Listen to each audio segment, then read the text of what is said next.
Bueno, pues tenemos aquí a Guillermo Oro y yo sé que voy a hacer una presentación de él que no se la espera, pero la voy a desarrollar porque es verdad lo que voy a contar. Bien, Guillermo Oro es leyenda viva de la pesca deportiva en Costa Rica y ahora lo explico bien.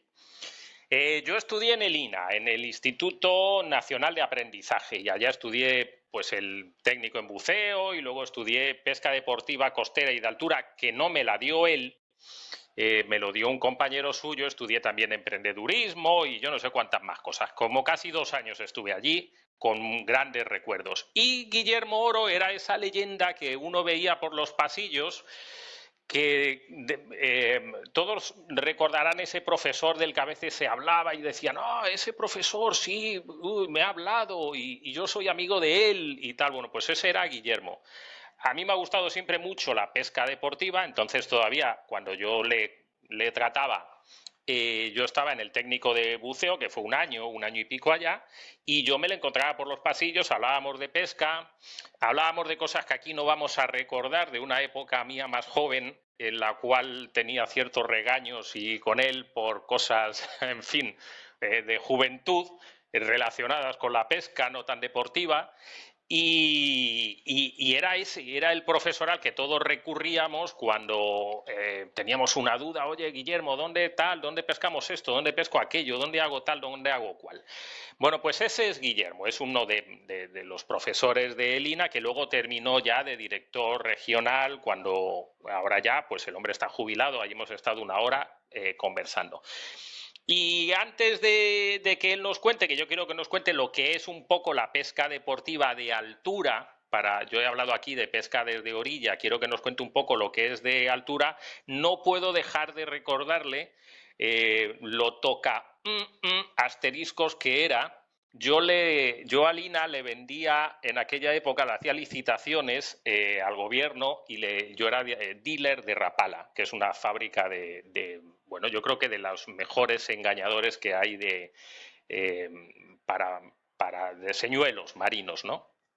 Y Rapala se jacta de que tiene la colección de colores más grande que existe, porque entre las combinaciones que hace salen más de 1000 y pico combinaciones. Y yo no se lo he dicho nunca, pero cuando yo ganaba una licitación era una locura, porque el tío te ponía dos de tamaño 14 del Fire Tiger con el no sé qué, uno de 12 centímetros del color no sé qué con el no sé cuál, cinco del color no sé qué con el no sé cuál. Claro, las licitaciones tienen un tiempo para que se puedan entregar, y si no te ponen multa, un tiempo que eran 45 días, si yo no recuerdo mal. Entonces yo tenía que pedir por adelantado los engañadores antes de que me concediera la licitación, sin saber si me la iban a conceder, y luego si no me la concedían los tenía que vender por ahí. Y eso era gracias a que yo alguna vez que me lo encontraba decía, pero tú no puedes hacer una licitación donde pidas 40 del mismo color. No, porque yo tengo que probar, porque yo soy... Era como un estudioso de los colores y de las profundidades y tal, y eso hizo que yo tuviera rapalas en mi casa durante años y años, y sigue habiendo rapalas en mi caja de pesca, que de esto hace 10 años yo creo que no le vendo a Lina, gracias a él. Sigo teniendo rapalas de las que él compraba, sigo teniendo aquellos que flotaban, y poppers, esos poppers que tú pedías. Sigo teniendo popper de estos aquí, y sigo teniendo engañadores de los que usábamos para los gallos y tal. Bueno, yo quiero que nos cuente un poco, lo primero de todo, que nos diga qué es lo que él considera, qué es lo que él opina de la pesca deportiva. Aquí estuvo a punto se intentó prohibir en algún momento en Costa Rica. Para los que no lo sepan, es muy común que vengan extranjeros a pescar marlin o velas, los famosos picudos, que es como el pez estrella de los Estados Unidos, igual que en España, pues son vaya, ahora se me ha ido el nombre, los bonitos, no, Lubinas, los atunes. Lo más grande los allá que se atunes. sacan son atunes, y aquí lo típico es ir a sacar marlins o velas. Bien, cuéntanos un poco, ¿qué visión tienes tú de la pesca deportiva? Micrófono abierto, cuéntanos. Ok, hola Arturo, bien, gracias por esa introducción. Arturo, no era solamente los colores de los señuelos, es que tenía estudiantes que realmente llegaba un momento en que te desechaban los colores que no funcionaban dentro de nosotros. Hay un montón de cuestiones de ese tipo que las hace Rapala, pero yo creo que esos colores más que todo son para los pescadores. ¿Cuál es el más bonito y todo lo demás? Eh, Vamos a ver, pesca deportiva de altura. Se habla mucho de ella, básicamente porque hubo una en los años 80, principios de 70, decían, vale más un vela vivo que un vela muerto, ¿ya? Ichthyosaurus platypterus es el pez. Les voy a hablar porque básicamente mi formación ha sido siempre biólogo marino, ¿ya? Y entonces, en mis múltiples trabajos durante tiempo, eh, bueno, no en mis múltiples trabajos, desde niño, cuando mi padre, cuando yo tuve, digamos así, uso de razón, siempre tuve una caña, aunque sea de bambú, en la mano. Y mi padre, básicamente, era un pescador. Inició en Panamá pescando pargo rojo en los manglares y luego pasamos, cuando él fue a trabajar, pescaba dorado. El dorado no de agua salada, sino de agua dulce en las zonas de Uruguay, Argentina. Y yo, que era un niño, iba con mi caña a pescar igual, eso o boga. Entonces, todos los pescadores siempre iniciamos con pesca de agua dulce.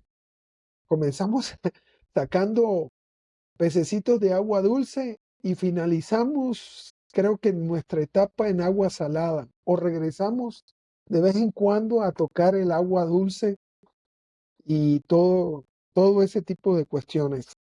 Papá fue así, yo también fui así.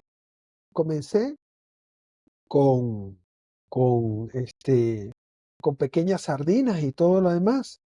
En mi adolescencia me dio por, antes de aprender a bucear, me dio por pescar, eh, ¿cómo se llama? Tucunare, que en Panamá había, básicamente, no tan grande como en el Amazonas, pero era importante. Y del tucunare lo utilicé de carnada para sacar sábalo real. Ahora bien, y de ahí fui pasando por robalos, machacas, hasta llegar a agua salada, básicamente. ¿Qué te puedo decir? La pesca deportiva. Volvamos a la pesca deportiva. La pesca deportiva, inicialmente todo el mundo se preguntaba cuánto generaba en el país que viniera un gringuito o algún fanático de la pesca deportiva y llevara una semana de pesca aquí. Creo que el primer artículo que se hizo fue en Texas A&M, en la Universidad de Texas A&M, que se hizo un estudio eh, económico sobre la pesca deportiva en Costa Rica y después creo que la FECOP o las federaciones costarricenses o la de Guatemala, la de El Salvador, cosas así, comenzaron a hacer sus propios estudios dentro de ese proceso. Básicamente un pescador deportivo con todo su paquete, hablo del el paquete en general por una semana, anda dejándole al país unos $20,000, ¿ya? De ganancia al país. O sea, eso sin pensar en la microeconomía que se maneja, eh, porque las zonas que toca son zonas altamente oprimidas económicamente, son zonas costeras de mucha pobreza, pobreza extrema. Eso hizo que en los años 90 el INA iniciara con una cuestión de pesca deportiva, ya que, toda, que cuando yo llegué al INA, por esos años, 96 más o menos, ellos inicialmente tenían una pesca deportiva de puro trolling. O sea, trolling es arrastrar el señuelo y ver que se te pega. Se trabaja así, más o menos. Entonces, te arman los señuelos conforme, te arman las carnadas conforme a, a lo que se ha aprendido dentro dentro de los que eran antiguamente pescadores en Costa Rica de pesca deportiva. Habían, creo que se me olvidan, unos guanacastecos en lo que era la Marina de Flamingo, que utilizaban todavía reinal de acero para pescar marlin, eh, cuestiones de ese tipo. Entonces, toda esa economía se basaba en personas que no estaban capacitadas completamente, que no conocían las especies ni nada por estilo, o que las conocían, pero las conocían solo para capturar, no para protegerlas ni para cuidarlas. Esa, esa tendencia de que tú agarrabas un vela y para tomarse la foto lo apoyabas en la borda del barco, ¿ya? Eso mataba el vela. Era como si si agarraran una persona y la zurraran y la dejaran guindando, no sé, en alguna cuestión con un golpeteo de ese tipo. Entonces eso afectaba. Había gente muy buena también, pero hechiza, ¿no? O sea, que se habían hecho al golpeteo, digamos así, y que no los desmerito, ¿no? Había uno en Golfito que le llamaban el mejor capitán porque había ganado un premio de ICFA sobre capitanes de embarcaciones. Entonces él formaba, pero no se formaba a nivel científico, trabajando cosas, sino que se tomaban en cuenta lo que había y se pasaba como en habladas, ¿no? O sea, yo te entreno a ti, te pasa a otro barco, fulanito de tal hace tal cosa, yo lo hago así y, y hacemos los nudos y cosas de ese tipo en otra forma. A medida que ha ido en los años 90, entonces se creó ese programa de pesca deportiva, 96 o un poquito antes, y se comenzó a trabajar el INA con esa formación de pesca deportiva. Inicialmente comenzó siendo pesca deportiva completa y siempre quedábamos troleando en la costa, troleando en, en altura. Aquí los peces costeros son básicamente pargo, macarelas, gallo, que es nuestro rey en el Pacífico, los robalos. En el Pacífico también somos reyes y luego estaban los del Caribe. En el Caribe el ideal era el pez, el sábalo real, que lo podías pescar de orilla como en embarcaciones y que te da una pelea tremenda, ¿ya? Y ese es muy dado, le gusta a la gente, básicamente porque es un pez que tiene una mandíbula ósea muy fuerte, entonces se pega ahí. Y cuando tú dices que lo tienes enganchado, salta el señuelo y solo lo ves saltar una vez. Así, y ya te quedaste sin sábalo, ¿no? Y te sentabas en la embarcación y cepillabas la costa. Había muchos compañeros que les gustaba eso, porque su formación no eran tan fanáticos de la pesca, aunque se habían formado, pero para pesca artesanal. Y entonces en ese tiempo había un encuentro entre los pescadores artesanales y los pescadores deportivos en esa lucha por conservar en el Pacífico principalmente los picudos. En el Caribe, la diferencia se parte en que el Caribe es muy corto, o sea, son 12 millas lo que tenemos de mar territorial, y básicamente una gran cantidad de esas áreas están protegidas por un parque. Digamos, el Parque Nacional Tortuguero, nosotros hicimos una prospección en ese tiempo y es una zona en donde tú encuentras peces espada, ¿ya?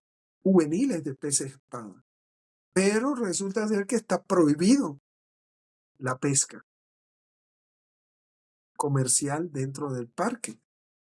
Tienes que salir fuera. Entonces es un lugar que es rico en protección a ese recurso. El Pacífico no tanto.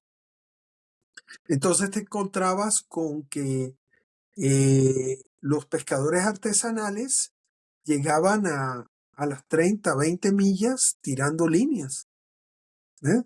Y eso afectaba el recurso, principalmente lo que era el pez vela, ¿ya? Entonces hubo esos encuentros y de ahí salió el primer estudio, el estudio de la economía sobre la pesca deportiva. O sea, ahora, ¿cuánto divides tú esos $20,000 que deja de ganancia un vela? ¿Ya? Básicamente, entonces se decía, bueno, fueron 6 o 7 velas que se pescó dentro de ese tiempo del turista, divídelo entre 20,000 y ese es el valor del pez. En cambio, un pez vela muerto valía 450 colones el kilo y no sobrepasan los 45 kilos. ¿Ya? Esas fueron las comparaciones que se hicieron. Y entonces hubo una lucha. Muchas veces estas luchas que se encuentran en la política se basan principalmente en que estás atendiendo a los pobres, estás minimizando a la gente que necesita comer y que sabe pescar artesanalmente, que no hay una alternativa, y aquellos que tienen lanchas y que son millonarios, entre comillas, en Costa Rica. Entonces, estás guardando un recurso para gente y no lo estás socializando. Una parte del INA fue hacer eso, socializar el recurso. En vez de que fueran estudiantes de pesca deportiva artesanal que duraran 50, 60 días pescando picudos alrededor del Océano Pacífico Oriental, o sea, desde la zona de Clipperton frente a México, 300 millas fuera de México, hasta la zona de Ecuador. Entonces nos socializábamos con jóvenes que estaban básicamente eh, en pobreza extrema y que necesitaban un recurso para poderse mover y que llegaran a ser parte de las tripulaciones de esas grandes marinas que se iban a formar aquí y que acompañaran al turista en ese lugar. Tanto es así que en ese momento los estudiantes, el boom de esos estudiantes llegaba a ser un marinero ganar $1,000, $1,500 en esos tiempos. Yo no sé ahora, pero ese era el boom. 1.500 al mes o por quincena. $500 por mes, más las propinas. Sí, claro. Y se volvió charter y todo lo demás. Con los años, yo comencé con un grupito ahí en pesca deportiva costera y recuerdo bien, había un compañero que se llamaba Joaquín, JJ, yo creo que tú lo recuerdas también, que era el que daba altura. Básicamente, con los años pasó mucho tiempo una vez me tocó, te cuento esta anécdota, una vez me tocó ir a la Marina de Herradura y entonces están las embarcaciones Riviera, que son como estas semanas compartidas que hacen, que no son personas millonarias que te pueden comprar un barco, sino que lo comparten entre 4 durante el año. Un ejemplo. Y entonces, llegué a la Marina y me encontré con un exalumno. Entonces el exalumno me dice que lo visitáramos en la tarde, que por la tarde que estaba él y ya habían salido del trabajo. Entonces yo llegué simplemente por la curiosidad, ¿ya? Generalmente no hago eso, pero todos los Riviera tenían un exalumno de Lina. Capitanes o primeros marineros, ¿ya? Que estaban ahí y me hicieron una fila ahí y todos querían que conociera los yates, los Riviera que ellos manejaban. ¿Ves?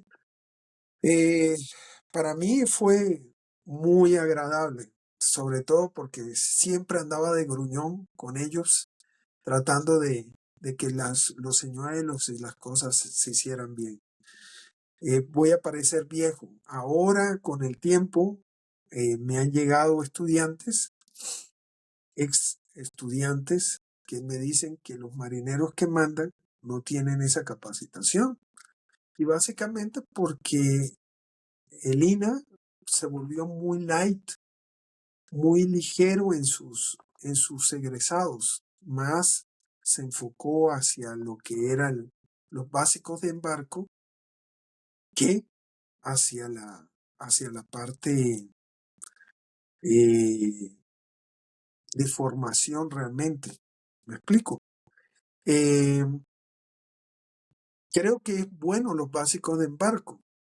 Ayudan a los marineros a tener una conciencia sobre la supervivencia, pero no es una obligación la capacitación de eso. O sea, de llevar esa licencia tanto año con año, sino que se debería capacitar a los marineros o a la gente de mar, básicamente con el curso, y ya las pruebas de licencia o de los básicos de embarco, llevarlas con el Ministerio de Obras Públicas. Bueno, volvamos a la pesca deportiva. Entonces, la pesca deportiva se dividió: pesca deportiva costera y pesca deportiva de altura. En la altura eran cosas, se utilizaba mucho con carnada, anzuelos J. Inicialmente todo era con anzuelo J. Hay un libro buenísimo que por ahí lo tengo. Es un libro de estos, como dicen, muy vintage, porque fue hecho en los años 70 por dos capitanes de embarcaciones. No se consigue en cualquier lado, es una joyita en inglés sobre armado de carnada, ¿ya? Tanto es el armado de carnada que imagínate que la lisa, cuando tú la haces, se llama Miami Split, que es agarrar la lisa, quitarle el hueso, el deboner, de huesarla, y después de eso, la cola de atrás, la aleta caudal, la partes en dos y le pones un anzuelo J. Esto era para hacer trolling con carnada, que es lo más usual, y se utilizaba macarela o cuestiones de ese tipo. A medida que fue pasando el tiempo, digamos, estoy hablándote de los 90, 2000, comenzaron los anzuelos circulares, que eran diferentes. La pesca deportiva con anzuelo J, tú siempre tienes que bombear, o sea, pegarle duro al J para que se enganche, ¿ya? Entonces, para que se enganche. En cambio, el anzuelo circular es un anzuelo que corre dentro de la boca del pez y ¡pap! Se engancha solito. Y siempre en los cachetes, lo que evitaba que se embucharan. Entonces, ya ahí hay una sutil mejora de la pesca de altura, tratando de proteger el recurso. Porque el recurso para nosotros los centroamericanos en general es un recurso valioso. O sea, un marlin, un vela, valen $2,000, $3,000 vivos y lo vuelves a enganchar al siguiente. Hay una historia hecha por, creo que salió en la revista Marlin, de Guy Harvey en Piñas Bay, en Panamá, en donde pegan una hembra de unas 500 libras, eh, y la hembra se había escapado de un anzuelo de un pescador y iba a circular y iba pegado aquí. ¿Me explico? Entonces, eh, ya esa hembra de marlin que andaba por ahí ya no vale $2,000 por la guía, sino piensa que la sacaste 2 veces o 3 veces. Son $6,000 ese pez vivo. Eso es la importancia. Y manejas que el dinero que llega está dentro de la microeconomía de una región que es oprimida económicamente, que no hay trabajo, que el trabajo está enfocado en la pesca turística, etcétera, etcétera. Esa era la importancia, esa era, digamos así, el, ¿cómo diríamos? El alma del curso o los cursos de pesca deportiva costera y de altura. La pesca deportiva de costera en Costa Rica, te digo, en agua dulce se para de uña porque los peces no son grandes, relativamente no son grandes. Sin embargo, tenemos algunos amores dentro de esto, que son los robalos. En 1976, Centropomus undecimales, y esto es para que le chime a todo, a los gringos, a los brasileños, a todos los centroamericanos y todo lo demás. Se sacó el robalo más grande en el río Parismina. Récord mundial, 50 y resto de libras. Y no se ha roto. Arturo, ese récord vale dinero. Hay unas reglas especiales hechas por ICFA para sacar ese robalo. Y ese robalo vale dinero. El país México, que se jacta de sus robalos y todo lo demás, te cuento, el que lo saque se vuelve millonario, ¿ya? Y eso es lo importante de proteger los recursos naturales, ¿ya? Importante de no agarrar el robalo y voy a hacerlo fritanga, ¿ya? Salen 50 robalos, voy a freír. No es así. Y luego volvemos a la parte del Pacífico. Y en el Pacífico de Costa Rica, en la zona del río, ahí ya se me fue, allá en la zona sur, después de Quepos, famoso de robalos, eh, río Tulín, una cosa así en la desembocadura, por ahí anda. Ese río tiene el récord mundial de robalos del Pacífico, Centropomus nigrens, ¿ya? Y también el tipo en otro país que saque ese récord se hace millonario. Es como los bass en los Estados Unidos. Un bass con ciertas características te haces millonario. Ellos lo cuidan, no lo fríes. ¿Por qué tienes que agarrar el robalo y freírlo? ¿Ya? Entonces, sí es cierto, es gustoso, la carne es muy rica y todo lo demás, pero recuerda, es tu recurso, es lo que atrae a la gente. Ah, tal vez oyes esto y va a venir un tipo y te va a decir en tu canal, yo voy por ese robalo, yo voy a sacar otro récord mundial, yo voy buscando ese récord mundial, ¿ya? En Costa Rica. En Costa Rica tal vez no te lo paguen, pero en otro país, en México, ten por seguro que habrá alguien que te va a decir, eso es un récord mundial y lo queremos sustentar porque eso es marca México. Nuestros robalos son marca Costa Rica, esencialmente naturales, y debemos protegerlos, no solamente los de pesca deportiva, sino los de pesca deportiva artesanal.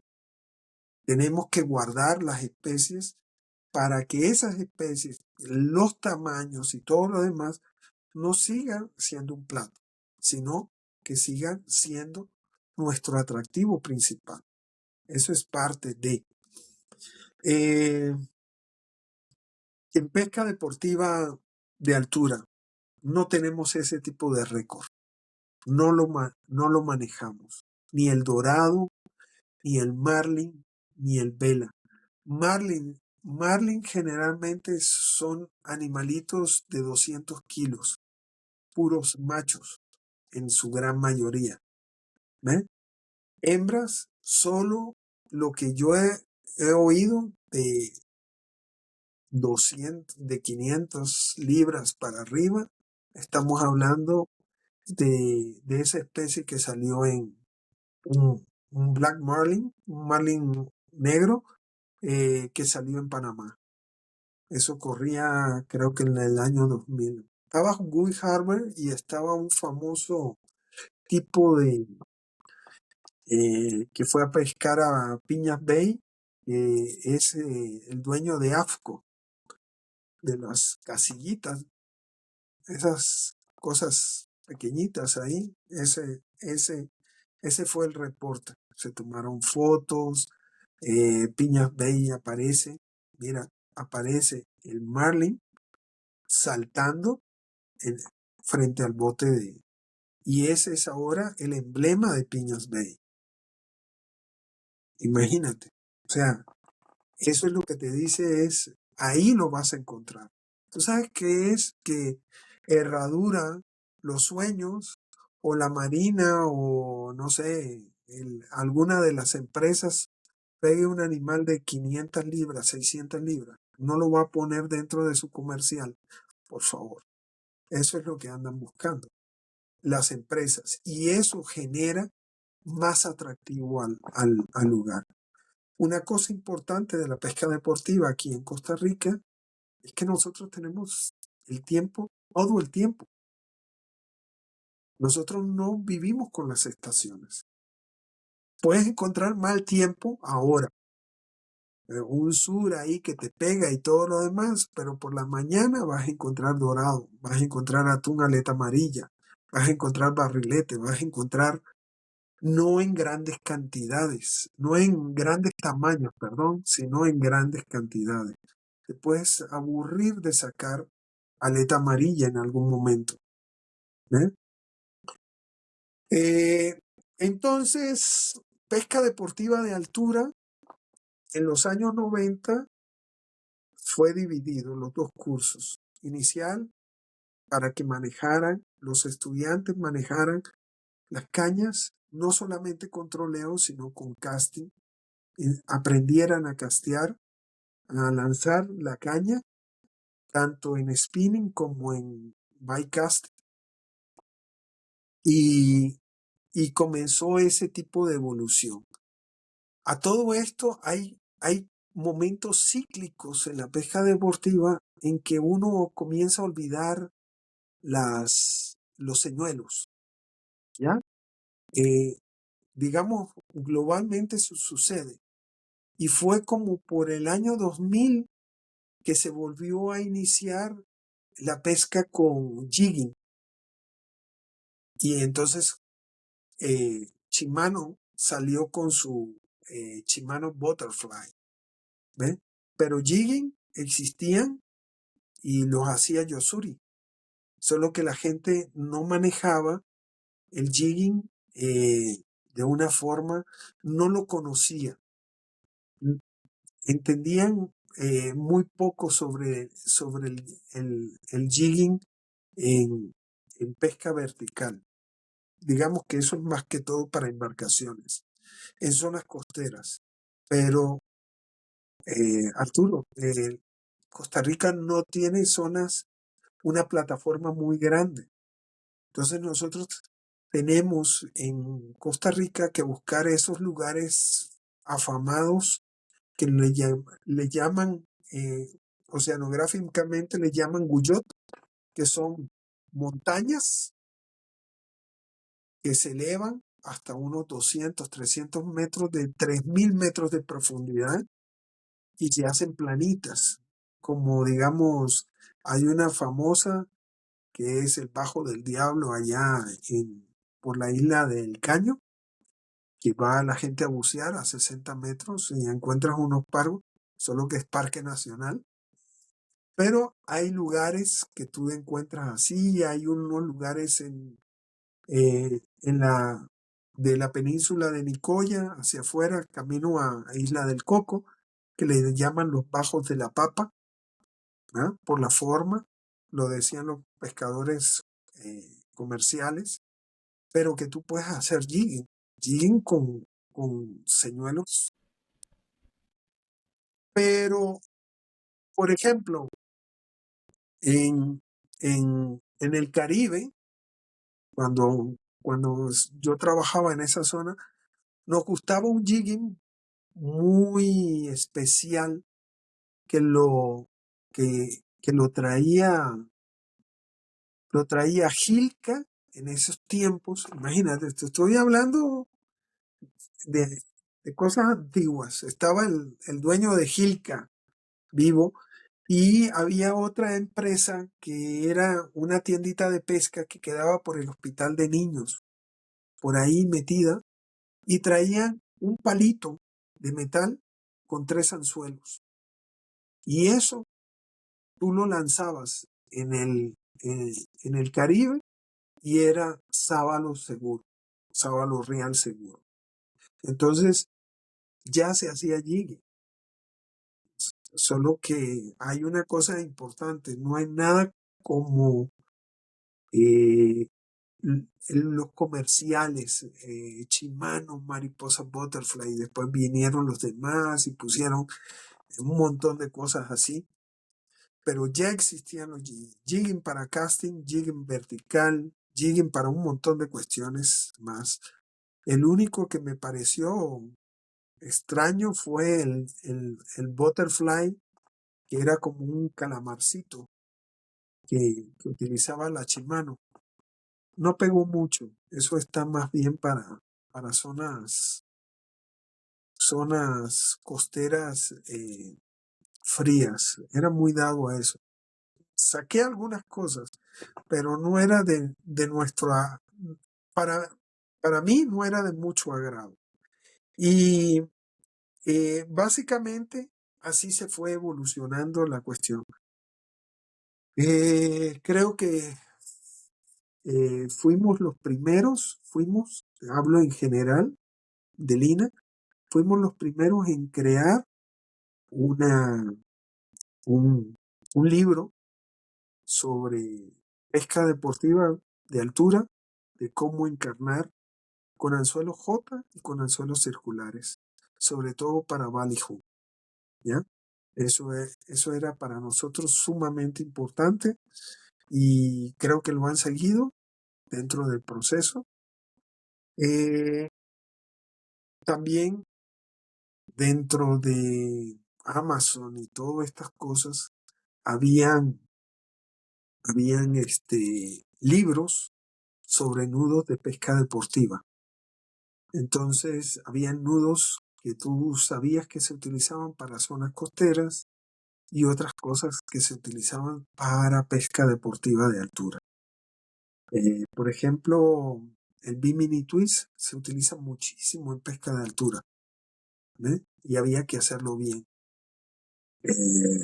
Vi algunas cuestiones ahí en la zona de Drake, que, que hacían un Bimini Twist hecho por ellos, enrollado ahí, que uno decía, esto no es un Bimini Twist. Es interesante, habría que probarlo. Tal vez le esté dando resultados, pero los tamaños de las especies deben ser mucho menores. ¿Ve? Cosas de ese tipo. Eso es lo que te puedo decir con este tipo de cuestiones. También había cuerdas, todo lo que se trabajaba inicialmente en los 80, 90, eran cuerdas monofilamentos, ahora se utilizan trenzadas, ¿ya? Había mucha gente que decía, bueno, vamos a pescar con globos o con boyas y ponemos la carnada con anzuelo circular. Yo encontré que si tú utilizabas anzuelo circular con boyas, ¿qué hacías? El vela se embuchaba aunque fuera anzuelo circular. Y eso mata el vela. Entonces, evitar la pesca a la deriva con boyas o con globos, porque lo embuchas.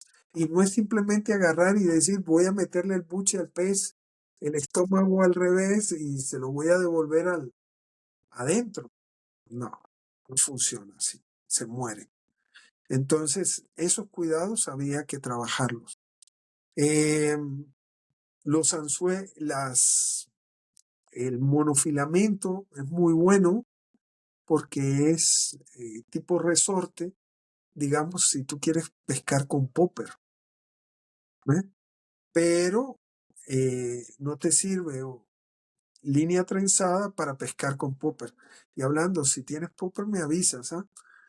A mí me encantan los poppers que si todavía te sobran, ¿ah? Yo te puedo comprar algunos. Yo sé que algún popper hay en mi caja todavía de los de estos que eran como plateados, era casi todo plateado que tenía un sonajero. Ajá, sí, sí, el chilindrín, el famoso chilindrín. Sí, además Yo funcionaban. necesito, yo, yo necesito, me encanta. Y si son de 12 gramos, 15 gramos, están ideales para la playa y para las rocas, ¿no? Pues en mi caja hay, yo no sé cuántos haya todavía, pero hay porque además funcionaba muy bien. Esos a veces cuando yo los importaba y me los pedían en el INA o me los pedías tú para el INA, yo me pedía para mí. Sí, no, esos poppers, si tú no tienes miedo a la, a la ola, tú agarras y casteas ese popper cuando la ola en la piedra vacía completamente. Entonces lo tiras ahí y viene la otra ola encima hasta que la cubre completamente así. Entonces el popper que está sumergido del golpe de la ola va para arriba. Eso es mortal para el pargo dientón. Y yo, uy, eso sí lo adoro. Me encanta cuando se pesca así. Es bastante, son historias de eso que tú dices, el casting no tiene comparación al trolling. El trolling es como cepillar el lugar, como ir en arado. En cambio, el casting, castear desde una embarcación o castear desde la playa, tú tienes que leer el mar. Es fuerza, por fuerza. Tienes que entender la lectura del mar. Los lugares donde hay pozas, donde el pez espera, qué tipo de pez estás buscando, cosas de ese tipo. Pero bueno, eso es. El popper no se utiliza tanto con línea trenzada, no es recomendable porque la línea trenzada no resortea. Entonces lo que hace es que se crean nudos y vas a tener un montón de problemas. ¿Qué más te puedo decir? Esa es la importancia de la pesca deportiva de altura. La importancia de la pesca deportiva en general. El, el atraer a la gente. Costa Rica se jacta muchas veces de decir somos esencialmente naturales. Genial. Pero también somos esencialmente naturales en la pesca deportiva. Y hay gente formada por parte del INA, ¿ya? Muy buena, que está en las marinas, que fueron chicos, recuerdo un par de estudiantes míos que cuando estaban estudiando, aunque se les daba ayuda económica, no podían solventar todo, y me decían, profe, ahora con el tiempo, profe, hasta cuminate comí cuando estudiaba en el INA. Me iba al muelle de la universidad y de ahí los sacaba. Eran los más grandes y eran los mejores filetes lo que había ahí, ¿ya?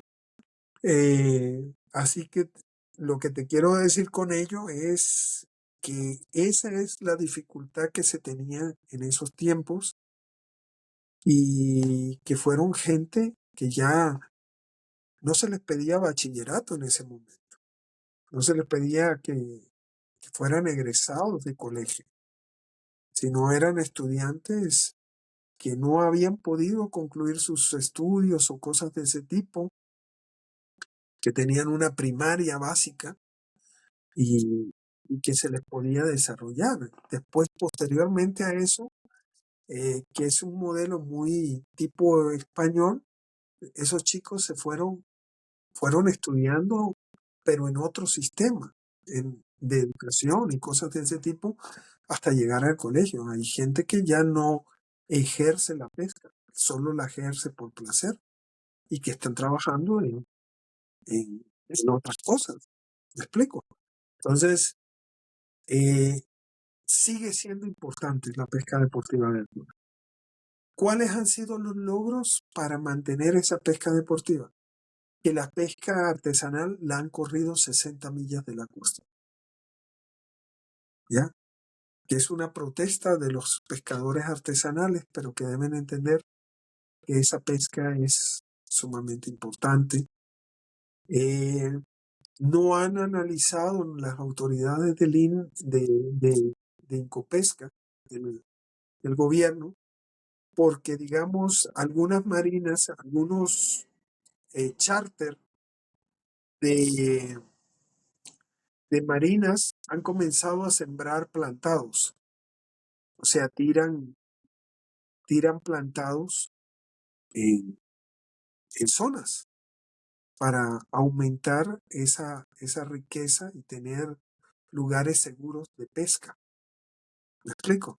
Entonces, eso también hay que tener cuidado porque eh, hay que correr también los barcos atuneros de las zonas, de la zona de Costa Rica, ¿ya? De las 60 millas se han corrido, pero todavía hay incursiones que se hacen de barcos atuneros y si estos lugares de plantados ellos los observan, tiran las redes y lo que vas a matar es puro juvenil. Es importante que nosotros los costarricenses en general tratemos de evitar extraer tanto producto. Todavía recuerdo la mentalidad que hay de algunos que pagan un charter y dicen, bueno, el charter me costó $200. Hey, acabo de sacar un dorado, un Coryphaena purus del mar.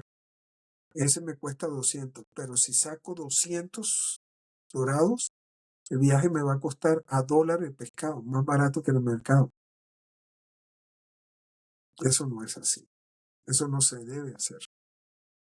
O tú vas por el placer, como pesca deportiva, o si no, mejor vete en un barco artesanal a sufrir lo que sufren los pescadores.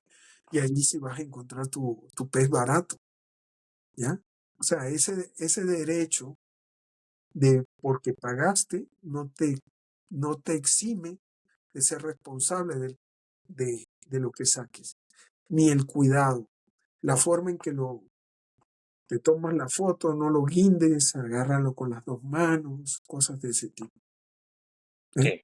No le metas la mano en la branquia, porque si no le destrozas la branquia. Es como meterte las manos en los pulmones, una cosa así. Entonces, todo ese tipo de cuestiones es sumamente importante. Y nomás, eso fue la evolución de Lina con un grupo de gente que discutíamos bastante, nos molestábamos bastante, porque éramos muy, bueno, yo era muy quisquilloso, realmente tengo que aceptarlo, era muy quisquilloso. Y no, eso, ahora llegan los estudiantes y les digo, a veces me lo topo por ahí, ¿hace cuánto te di clases? Hace 5 años, pienso yo, y me dicen, no, profe, yo tenía 17 cuando recibí las clases y ahora tengo 34. Ya me casé, me divorcié y tengo 2 hijos y ahora soy capitán de embarcaciones. Esas cosas me han sucedido.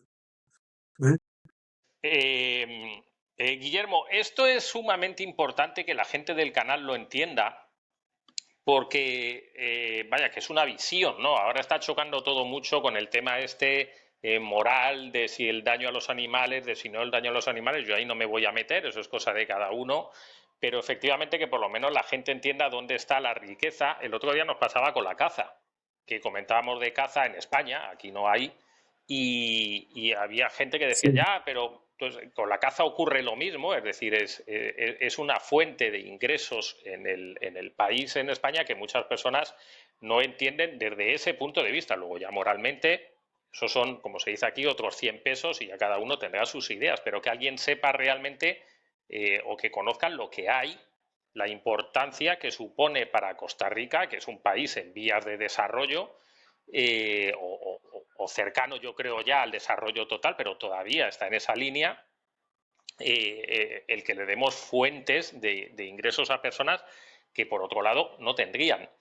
A mí me sorprendió, y no quiero dejar la entrevista sin que conversemos esto, yo, como sabes, pues llegué de España hace 25 años y estudié en el INA, yo creo que hasta el 2012 o por ahí. En el 2012 debí de estudiar el último curso que fue emprendedurismo. Así que en el 2011 hice pesca deportiva. Y estuve mucho tiempo vinculado al INA, al igual que tú en aquellos años, y a mí me sorprendió gratamente cuando ingresé en el INA inicialmente a hacer, bueno, primero que buceo hice el que estabas hablando antes del básico de embarque, que era 3 meses iniciales para poder montar en un barco. Y me sorprendió gratamente aquel INAC de antes, no sé cómo es el de ahora porque no lo conozco, pero la labor que se hacía en el caso nuestro, para los que quieran entender esto un poco, el INA es el Instituto Nacional de Aprendizaje. Nacional de Aprendizaje, que por un lado, pues en San José enseña eh, soldadura, electricidad, tal. Pero luego hay un lo que se llama el núcleo náutico y el centro náutico en Punta Arenas, también en Limón y en alguna otra zona, que se dedican a esto, a temas relacionados con el mar, que es donde yo estudié. Yo, Correcto. yo estudié en el que se dedica al mar, que también enseñaban a hacer barcos y arreglaban motores de fuera borda y tal. La labor que se hacía en esa época, eh, eh, yo no sé ahora, te repito, como tú ya te has jubilado y tal, no te meto en jardines, que ahora ya no sabes cómo está, pero en aquella época era brutal lo que hacían, como bien dices, con los chicos a los que además de enseñarlos se los daba incluso a algunos de ellos dinero para que pudieran estar allí, se les daba hasta alojamiento en unas cabinitas que había al lado. A mí me ofrecieron cabina cuando fui a Quepos, me ofrecieron cabinas que les dije, yo no, yo bastante tengo con que me estéis regalando, porque yo no pagué nada. O sea, yo estudié 2 años gratuito en el INA. Sí, no se paga, no se paga. Todavía no se paga, ¿ya? Y y todavía se les sigue dando ayuda económica a los estudiantes. Y también a esos estudiantes pueden seguir, digamos, la mayoría de estos estudiantes de pesca se les brinda cursos de inglés para Sí, poderse comunicar con yo, yo llevé, con el yo llevé turista. inglés Ajá, ya, para buceo. para, correcto. Entonces, todos ellos tienden o sea, hay esa tendencia a llevar a estos muchachos a, a un nivel en el cual prácticamente son profesionales en lo que hacen, en el quehacer, ya en la calle. Eh, tuve la experiencia, como diríamos, en países subdesarrollados tenemos una mala costumbre. Cuando tú eres muy bueno en tu campo, y me estoy echando flores, tú comienzas a evolucionar y llega un momento en que te pasan a ser administrativo. Entonces creen que vas a seguir siendo muy buen administrativo como lo fuiste como profesional en tu campo. Y resulta ser que son totalmente cosas diferentes. Entonces tú te encuentras con que tienes que manejar un presupuesto, a muchos se los come, manejar un presupuesto con partidas específicas dentro del INA. Ayudas económicas, pelearte con las trabajadoras sociales porque no te dan a un estudiante ayudas y nunca se habla de estas cosas por debajo, pero ya como estoy pensionado, imagínate que cuando estuve como director del centro, llegaron y me acabaron con un estudiante porque no entregó los papeles a tiempo y eso se marca en el INA. Entonces te tienes que aguantar 6 meses. Y me iban a sacar al muchacho, que estaba solo. O sea, no tenía familia, nadie lo suspendía. Que yo le pregunté al profesor de electricidad, ¿es bueno? Y el tipo me dice, muy bueno, pero el tipo iba a abandonar porque no tenía que comer. Y para aguantarnos los 6 meses, este señor tuvo que agarrar y hacer 2 almuerzos en para el muchacho, uno para mí y uno para él. Así que comía pescado todo el tiempo. Y luego de eso, resulta ser que el profesor le pagaba el desayuno, le daba el desayuno. Y yo le, le pagábamos, digamos, el cepillo de dientes, la pasta de dientes, el jabón, etcétera, etcétera, etcétera. Él terminó, llegó a ser electromecánico, se casó y me pregunta en un tiempo, ¿cuánto, cuánto, cuánto le debo? Y yo digo, no, en algún momento tú harás lo mismo que yo hice por ti. Y esa era también parte de esa filosofía. Ahora, como docente, como director, era un problema. Tenía que lidiar con eso, tenía que lidiar con presupuesto y todo lo demás. Pero te cuento, el INA es tan bueno, que resulta ser que habían estudiantes universitarios que habían terminado la ingeniería en informática y se metían al INA porque el INA les brindaba un curso de programación en informática, ¿ya? De análisis de sistemas y les llevaba a realizar su práctica en una empresa. ¿Me explico? Y pagábamos esa práctica a las empresas y las empresas se quedaban con la gente. ¿Ve? Entonces, este tipo de cuestiones hacen que el INA siempre esté eh, a la vanguardia. El problema está en que hay muchos empresarios que lloran por por el dinero que pagan de impuestos y dicen que no cumplen con sus especificaciones.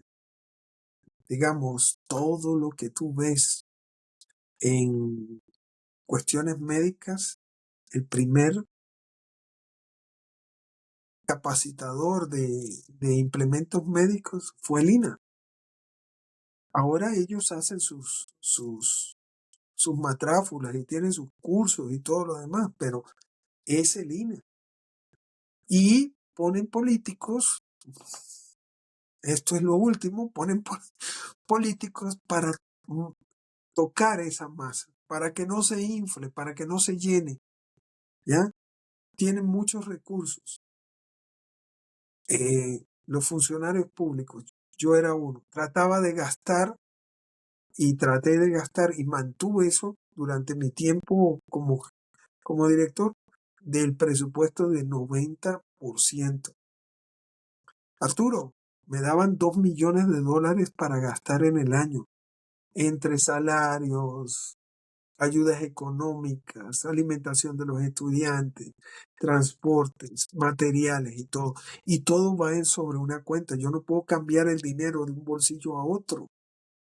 Quisiera, pero no lo puedo hacer.